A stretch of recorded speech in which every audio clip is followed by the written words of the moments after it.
Hi, I'm Gabriella. Join me as I explore amazing luxury lifestyle destinations and well-being trends in food, fitness, and beauty. In every episode, I'll take you on a healthy living journey that will refresh, rejuvenate, and re-energize all of your senses.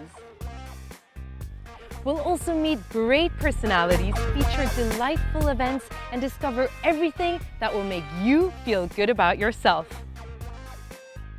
Welcome to The Good Life.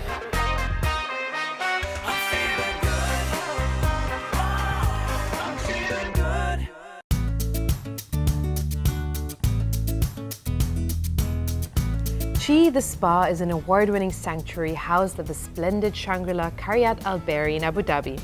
Today, I'm going to indulge in a relaxing foot treatment at this luxurious spa. We usually see multiple Guinness World Record holder and Abu Dhabi fitness celebrity Eva Clark setting record after record. Now, I'm given a very rare opportunity to see her softer side as she talks about her home life and her kids. And we'll cap off the episode with a delicious tapas tasting session at the PNC restaurant by Sergi Arola.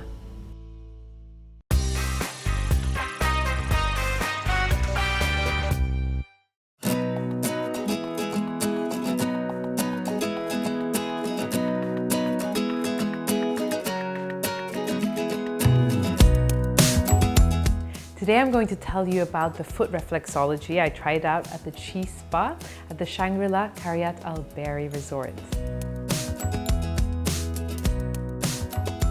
I've never actually tried out foot reflexology, so this was completely new terrain for me. It started out with a foot bath, which was great because it instantly made me relax. The water was quite warm, there was coconut milk in it and rose petals, which looked really nice. And the therapist used a salt scrub to exfoliate my feet and just to prep my feet for the actual treatment. The coconut milk is really good to soften the skin and to moisturize and hydrate it as well. The scrub felt a little bit like sand, so anyone who's ever tried it before knows that it feels like a bit tingly and it's a little bit uncomfortable, but it's actually a sign that it's working. After the foot bath, I proceeded to the lounge chair, which was really comfortable because there were lots of fluffy pillows behind me and I could just relax, and she just started with the reflexology. When the treatment started, I was a little bit nervous because I'd heard that reflexology sometimes can hurt because you're applying quite a strong pressure on different parts of your feet. And I feel like my feet can be quite sensitive, so I was worried. So the therapist started with applying pressure on my individual toes. So she started with my big toe, then the smaller toes, and then worked her way down my foot all the way down to the heel. And the therapist explained to me that every single area of your foot represents an organ or your system. And by putting pressure on it, it actually improves your well-being and your health. So when she was applying pressure on my toes, she was using short strokes, but on my feet, she was pressing it and leaving her thumb there for a few minutes. But as I mentioned, I instantly relaxed and I actually dozed off, as I do. I'm actually not surprised, but it was really, really great. She actually said that my sinuses were imbalanced because when she pressed on it, I would pull my feet back a little bit, even if I didn't notice that, but she could tell because she was quite experienced. And besides that, she said also my neck was a little bit tense. It might be from carrying the baby. She actually said that my blood circulation is really good at the moment. So that's one of the other effects of reflexology. It really improves your blood circulation. I actually feel quite warm and flushed. I think this treatment is great if you don't have that much time, but you want maximum results. Because a 20 to 30 minute reflexology session is enough to make you feel like a new person. I am so happy with the result. I would definitely do it again. I mean, my feet are still tingling and they still feel all warm and I feel so good and I feel energized, even though I was in probably what you could call a deep sleep, passed out for, half an hour. So if you want to relax your feet, say you've been walking all day or you've been wearing heels and really stressing out your feet, and if you want to relax your body at the same time, then I can definitely recommend that you try this out.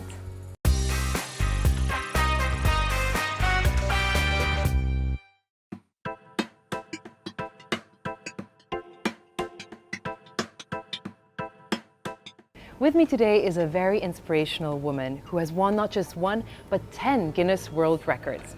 This Australian fitness trainer has called the UAE her home for 4 years now. Welcome to the show, Miss Eva Clark.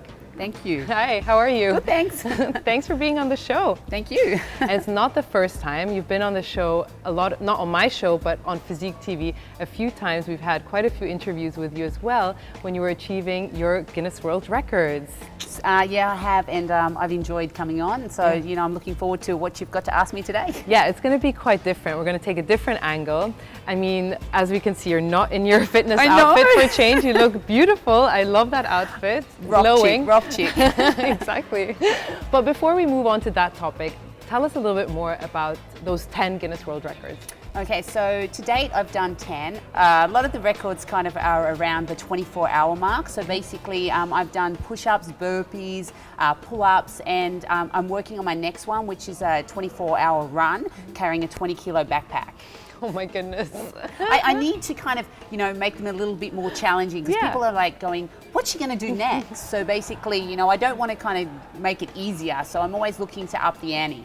I know. I mean, where do you go when you've done 24 hours of push-ups? I mean, that's just amazing. I've seen some of your videos. You're so strong. I don't know where you get that energy and that motivation from. I think it's, once you set yourself a task, you want to achieve. And I think, that mental strength and that grit, that life that, you have behind you kind of makes you want to achieve it. So it's, it's never easy. Life's not easy. But I mean, I just kind of make light of the situation I put myself in. And, I enjoy it as much as I can. I mean, it's really hard, but, I never want to fail myself. So that's what makes it easy.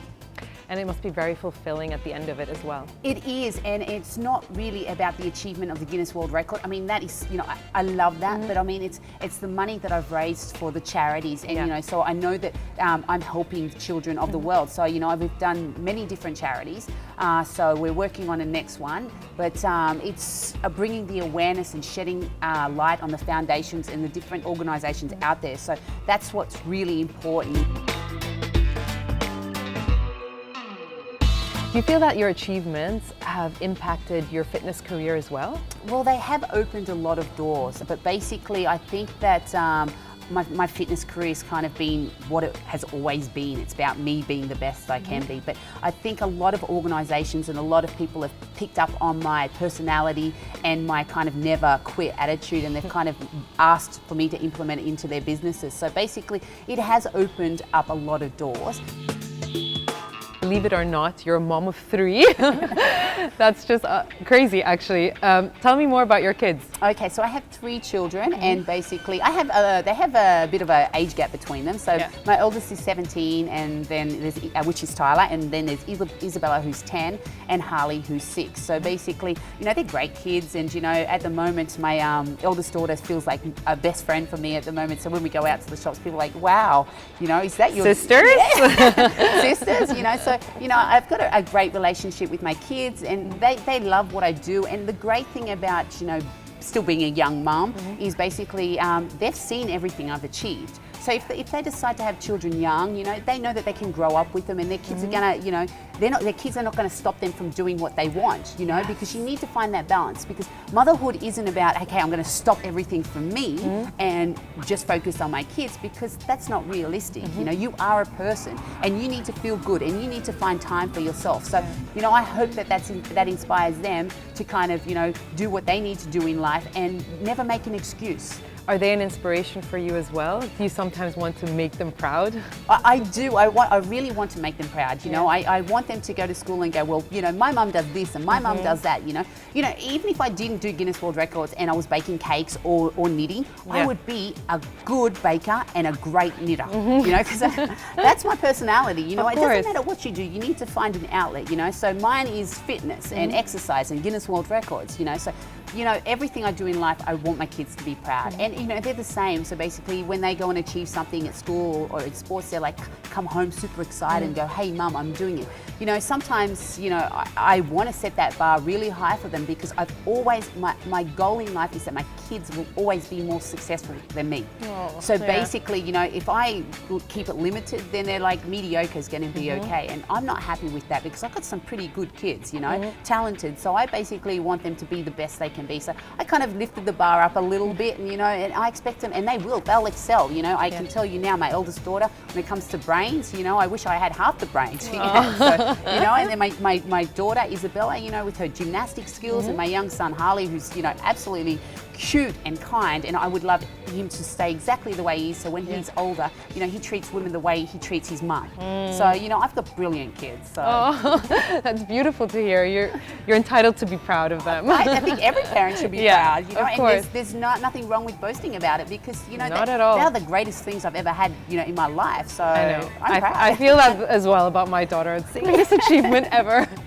She's only 14 months. Exactly. It only gets better. It does. You're known to be a pretty disciplined, strict sort of personal trainer. Do you apply that sort of discipline to your kids as well, or do you let them free rein to experiment and try out different things and find their own way? Or do you guide them? Well, I guide them, but look, it depends what day and what mood they're in. You know, they had their own. Or if you went to the gym or not. Yeah, exactly. They had their own personalities. Look, you know, the one attitude I have in life for fitness, it goes over into home and lifestyle as well, and my children. You know, I've got to allow space or room, you know, for improvement. I've got to give. I can't just expect to take. So when it comes to my kids, you know, I've got to kind of let them, you know, tread water themselves and feel what life's about. But I mean, I have this kind of hard approach. It seems like that, but you know, in the end, when it comes to my class and it comes to my children, it's basically, you know, I expect them to give their best. I grew up doing a lot of sports, and I think that's why I still enjoy doing it today, because it became kind of a habit. And you know, I grew up eating healthy as well, fresh foods. My mom used to cook homemade foods.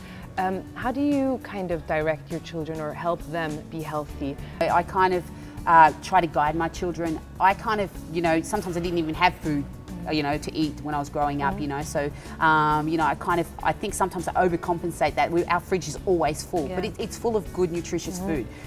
They tend to see the way I eat, and I'm a lot stricter on myself than I am on them. You know, I don't stop my children from eating certain foods, but both my two younger ones have allergies, so they're kind of limited on what they eat. I always tell them, if you earn it, you can eat it. So in my house, we have this policy where, you know, it's so hot in the UAE that you don't want to spend summer inside playing on the iPad or the you know, computer. So every afternoon my kids do an activity, and a lot of the parents say to me, well, don't you think that's too much? And I'm thinking, well, hang on a minute, you know, in Australia, they'd be out riding their bike or they'd be running around, you know, because it's not so hot. So basically what we need to do is to compensate movement. So my kids go to gymnastics, they go to jiu-jitsu, they go to rugby, they go to soccer. So we have this at least 3-day minimum policy in the house that you have to get out and move. And, you know, I have to credit my husband because I do a lot of my classes in the evening. So he tends to do a lot of the sports with the kids. So when I've got the day off, I kind of come in and see what's going on. So, yeah. I believe moderation is key when it comes to eating. I never go over the top with these crash diets, and I really do treat myself to chocolate. I am half Swiss and I love it so much. What about you? Do you let your kids have ice cream and sweets? And yourself? Do you indulge sometimes? Absolutely. Life is about indulging at times. You know what I mean? Moderation is key. You just got to find that balance. I mean, I would never stop my kids enjoying, you know, those little things in life. And, you know, it's just teaching them at a young age, hey, you know, maybe this much for today or maybe that much for tomorrow. You know, you can't just sit there and eat a whole tub of ice cream with them as well. Teaching them self-control exactly. in a way. And for all the parents out there and myself, do you have any advice or tips on how to raise your kids healthy and fit? Okay, when it comes to your children, they are your children. Okay, so it's up to you. You have a duty of care and a responsibility to keep them healthy. You know, with social media bombarding us with all these don'ts and do's and, you know, what you should, you know, you can and can't do. And hundreds of parenting books of how to do it properly. You've got to remember they are your kids and you need to make that final call. And you know your kids exactly, the best. You know them the best. You know, if you're going to give them candy, brush their teeth. You know what I mean? Like if you're going to feed them certain foods, make them move. You know, and don't just let them sit there on their iPads all day, or you know, sit inside all day. You know, they're your kids, and get out there and move with them, because you know, before you know it, they're going to be 17 years old. Yeah, I know. So you and they'll be out going to university. And don't be afraid to make mistakes. Okay, make your own handbook on parenting. Don't be scared to take some advice, and don't, you know, if someone gives you advice, don't feel offended, you know, use it or don't use it. Make that call. It's up to you. Yeah. But you know, the tips in health and fitness is, hey, lead by example. You know, if you feel like you need to make a change in your lifestyle and become healthy and move, and you've got kids, well, if they see you doing it, then they're going to be impacted. So that's what you need to do. So that's my biggest thing as a parent, is lead by example. You know, take what you need from, you know, the advice that you're given, but learn yourself. Thank you, Eva. That's a beautiful final statement, I must say. I can't add anything to that. No. So thank you so much for being on the show and sharing your insights with us. My pleasure. Don't go away, because there's more goodness when we come back.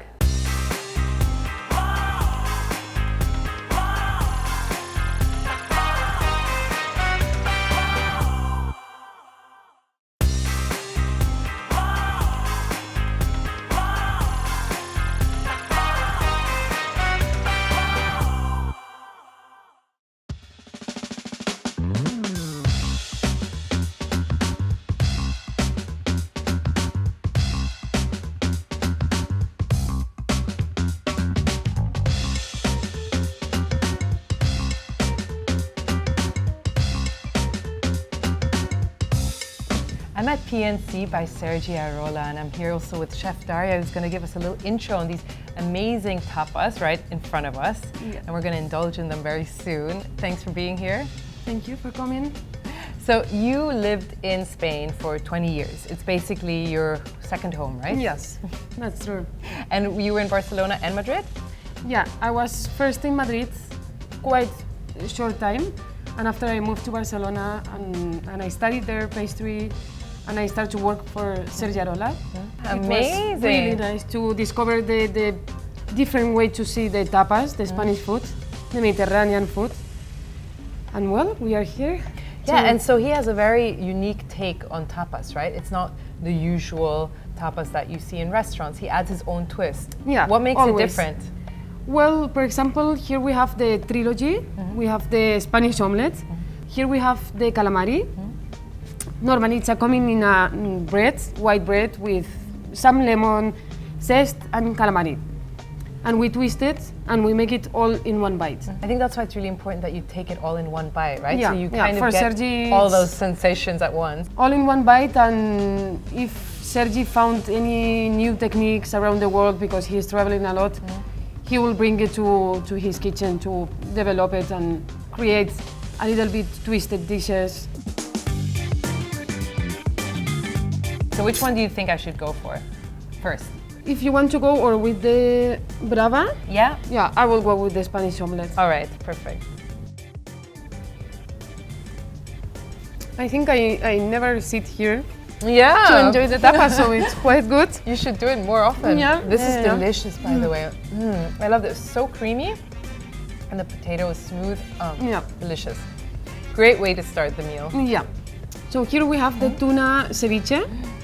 In the new menu, we will increase a little bit because we start only with one ceviche. Yeah, exactly. So this is basically part of the new menu, right? That you've just launched. It's all new menu. Fresh tuna with beetroot, some radish. We have yogurt and sesame oil. Wow, that sounds like a really good combination. It sounds healthy too. Yeah. So let's try this one then.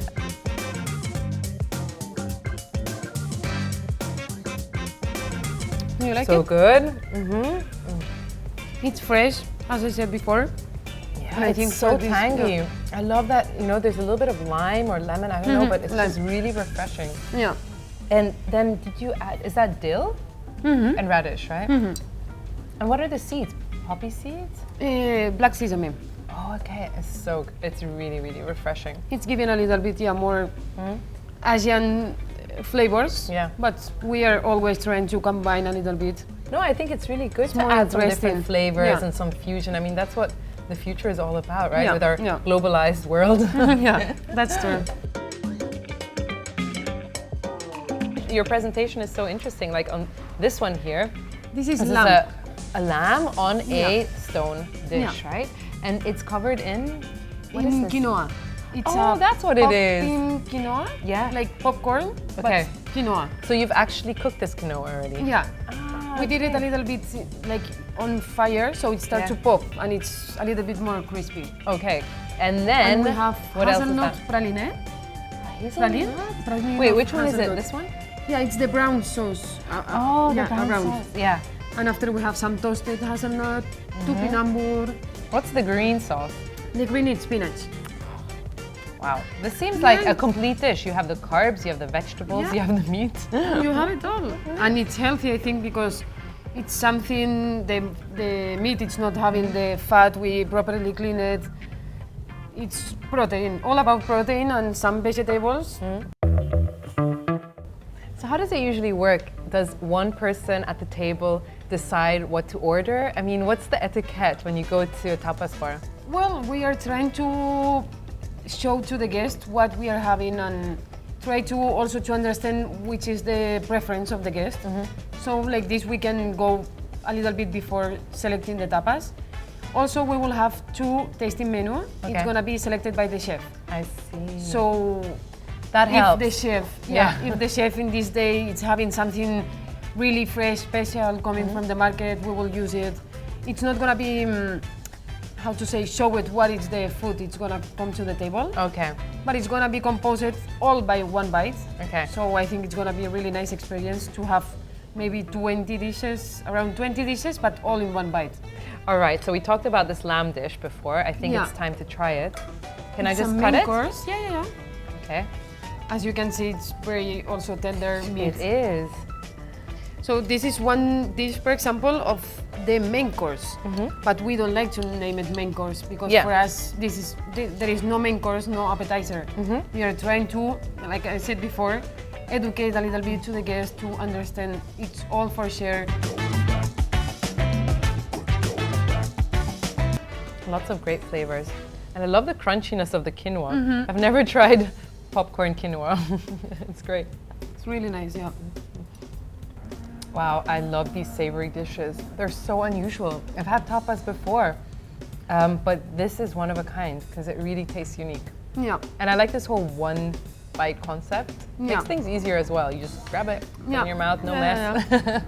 And now let's carry on with the dessert. This is your specialty. Yeah. What is so, it? This is also part of the new menu, and it's named Cheesecake Picnic. Okay, right. So yeah, That's why you have the grass. yeah, the grass, like the tablecloths.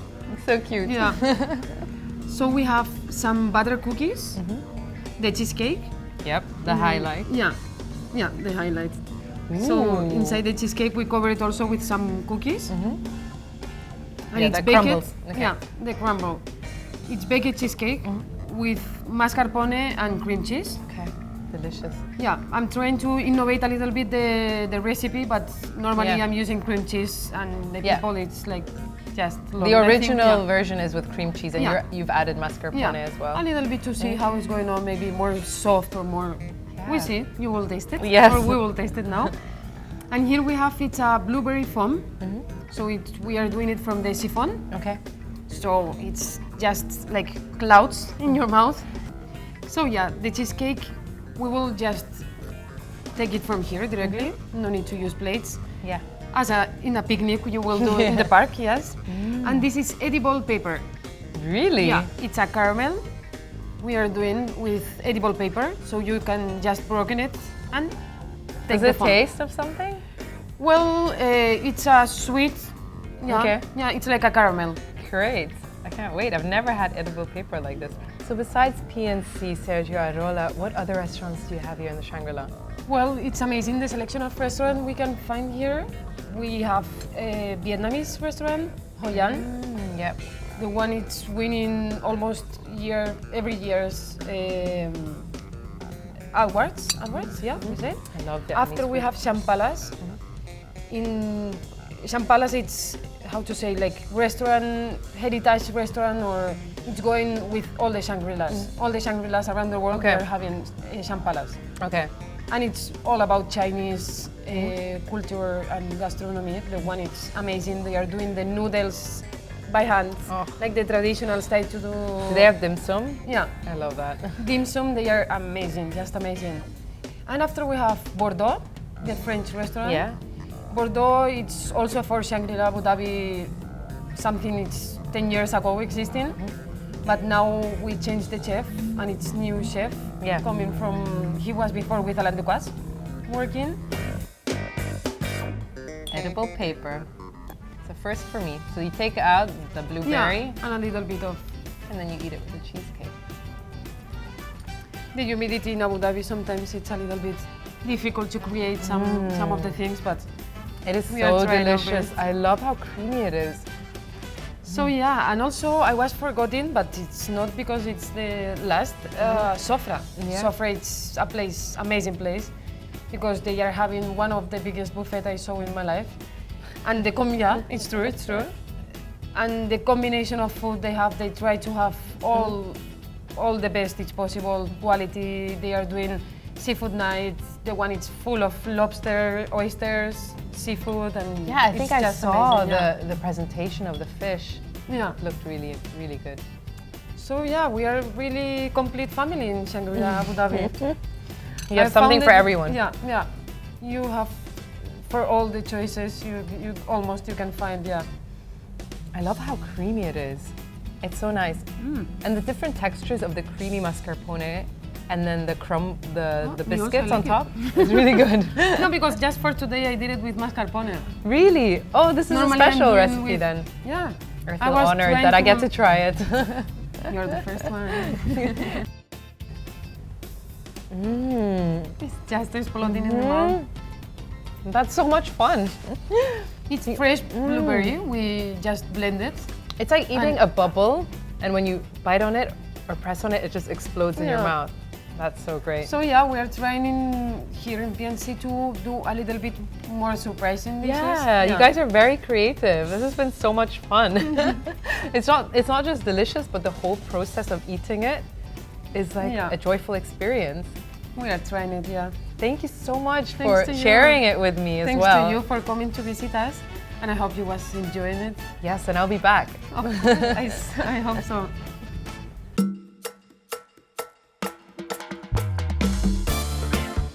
It was an absolutely enchanting day today at the Shangri-La Qariat Al Berri. I hope you enjoyed all the goodness we featured in this episode. And remember, if there are any comments or suggestions, you can always get in touch with us on our social media accounts. I'm Gabriella, and this is The Good Life.